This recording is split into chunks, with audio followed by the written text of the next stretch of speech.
Wooden sinks, wooden fireplace, wooden beds.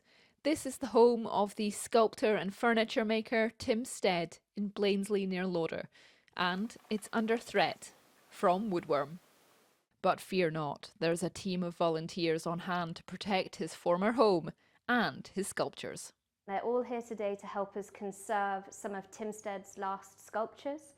So what we are teaching them all is how to preserve and conserve artworks, from the very basics of how to label and actually archive something down to treating it for whether it be woodworm or needing another layer of linseed. Woodworm is one of the things that is making them vulnerable, so we're here today to treat them and to basically give them the best chance of the future.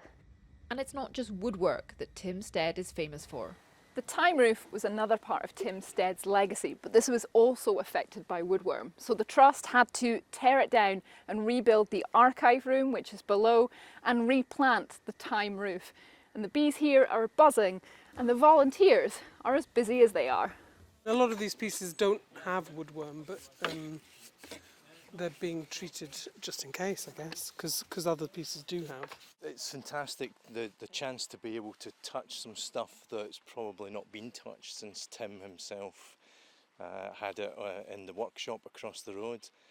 Is fantastic. And this is fantastic for me. I mean, to be involved with a sort of trust that's working with the archive, I mean, you don't really get that opportunity too often. His home, the Steading, has been run by a trust in his name since 2015. When people come to the Steading, one of the things that makes it slightly unique is we tell people, please touch everything. And wood, you need to feel it and to get the full experience. And so that's what's going on today as well, in a way that people will not have had the opportunity to do so. The trust is preserving Tim Stead's legacy, and just next door is a business that his former apprentice runs, continuing his technique.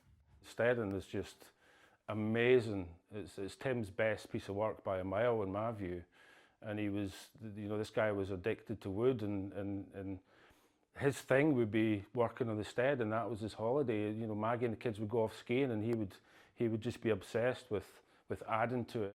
All the preservation and restoration work costs time and money. We need to, most critically, care for these sculptures before woodworm becomes so damaging. Woodworm is ultimately an existential threat, but it was one that we can overcome and manage. But time is very much of the essence. So for us, the next 6 months raising development funding really gives us the best possible chance at building a sustainable future with our community and with all of the people that were a part of this legacy. It's a race against time.